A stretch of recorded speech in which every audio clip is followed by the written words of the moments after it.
صباح الخير، صباح الفل. مصر ايه؟ مصر. بص، ابيض في ابيض، خلاص السنو نزل عادي جدا. ممكن فجأة تلاقي شمس وهوب فجأة تلاقي تلج عادي جدا، بس مفيش هوا ساقع يعني.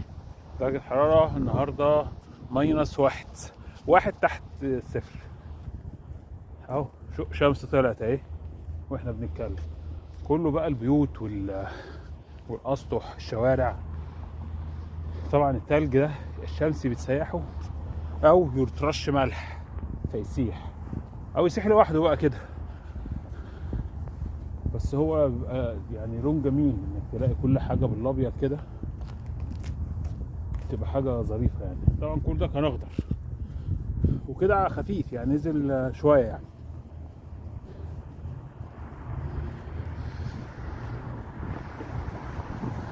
طبعا ايه